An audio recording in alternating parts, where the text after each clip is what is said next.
Howdy guys, figured I'd share something with you I've been thinking about for a while. The company Ram has done us a solid one, and here's what's up. This is what I've been thinking about. So in 2019, they sort of split. The roadway split. So you got your high performance 1,000 torque engine, and then you got an 870. Well, that's not a whole lot of difference from the 18s. So in 2018, you had your manual, which was, I think it was about 660, your Chrysler about 8 or 850, I don't know for a fact if they bumped it up. And then you have your Aisin at 930. So those engines were all tuning, really. They never gave you any different hard parts. But in 19, they actually gave you different hard parts. And I mean, I've done hours of research, and there's just not a lot about it on the internet besides the same old saying. You know, them talking about how better the rod bolts are and all these parts, how much better they are, and the materials they're worked out of or built out of. But no one's really talking about specifics, the differences between those two engines. But if for a fact, I can tell you they're not the same engines. So let's say Chrysler transmission, Cummins, paired up Cummins versus an Aisin. The one with the Chrysler has 870 torque. And now follow along. This is not a bad thing. As long as you buy the right vehicle and you fall in the right category.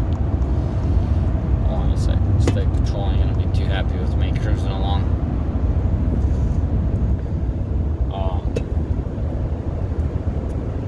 By the way, guys, I'm out on a rescue mission. Once in a blue moon, I'll go out there and rescue somebody. Thanks to some people for not doing their job all that great. I have to go redo someone's project, if you could call it that. But anyways, stay positive, look at the bright side. You guys get a storytelling time out of me and what I'm thinking here. So, rewind the tape here. Back to what I was saying. As I said, I was very happy that Ram gave us those two projects, or should we say two different engines. And here's why. From my lengthy research, and as I've mentioned, there's not much out there that talks about specific differences between those two engines. We know for a fact the 1,000 torque setup has 16 to 2 to 1 compression ratio, and then the 870 torque, hold on a second. Anyways, back to what I was saying. So the lighter duty, guys, let me get this point across, man. It's just so frustrating. So let's say engine A and engine B. I'm confusing myself and you guys by talking the way I talk about low torque, high torque. Engine A is your low torque. Engine B is your high torque. Okay, we got that out of the way. So engine A has less torque, but it has a different compression ratio. So it has a higher compression ratio. So that gives you more fuel efficiency. Man, there's state patrol everywhere today. Hold on a second. So engine A will give you better gas mileage. Yes, it has less power, but that's not the big deal here. It doesn't mean like you're using up less power, all of a sudden you're getting less horsepower. Guys, just follow along me. So they gave you a different compression ratio to your own benefit. You got to really get your ducks in a row. Do you need that high torque or not? Because on a higher compression, quote unquote, you're running more efficient, right? But then you can't lug the engine down.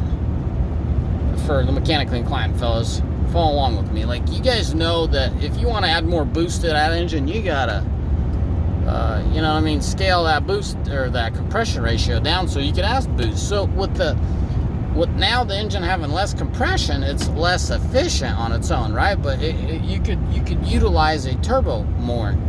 So that's why this engine, this is a 19 by the way, this thing just plows. It amazes me how well it does on low end. It just does not stop. It just keeps pulling. I mean, I've pulled little hills with the trailer and a good amount of weight on that trailer at 1,200, like at 1,000. And at 1,200, it just blows my mind how torquey it is. But why? Because it has lower compression. It could take the boost. It could take that. So y'all follow along what I'm saying, right? So now it's beautiful because not everyone's forced to go a certain direction. I do not know Ford. If Ford's going to do this, I do not know if Chevy's going to do this. But I like the Ram split it, So an average Joe that just wants to haul his boat every day, wants to haul his butt every day, but once in a blue moon haul his boat, he has that truck. 870 torque is more than plenty. Y'all boys think you're towing heavy with the car trailer behind you and all that. Yeah, save it for later.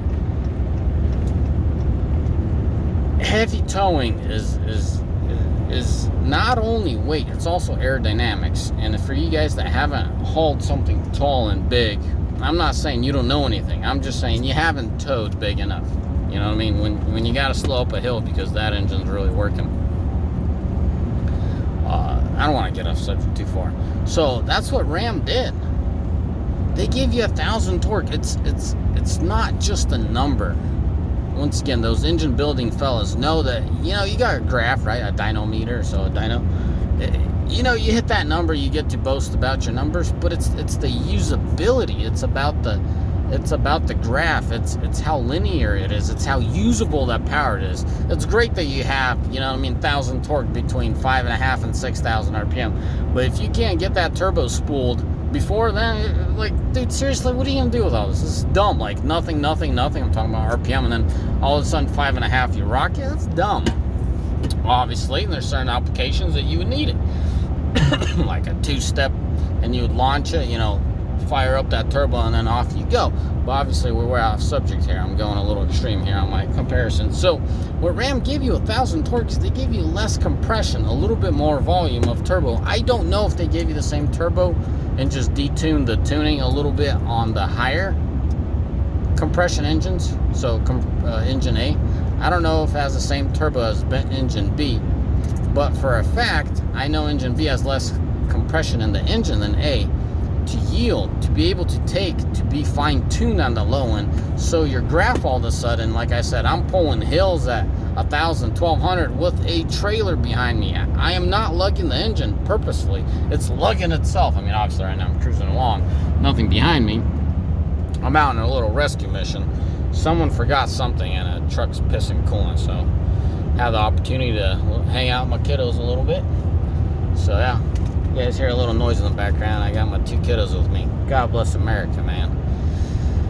Anyway, so I ain't too upset. Gives us an opportunity for me to share a story time. So I'm super excited. I don't want to wrap this video up. It's dragged down longer than I wanted. But it sucks there's not enough info out there to specifically indicate injector difference or turbo difference. But at least for a fact now, y'all, now we know for a fact that the compression ratio is different, and those guys that understand a little bit, they understand that there has to be more to that.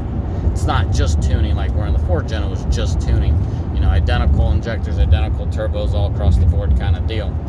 So yeah, as always, I'm super excited to dig more into these engines.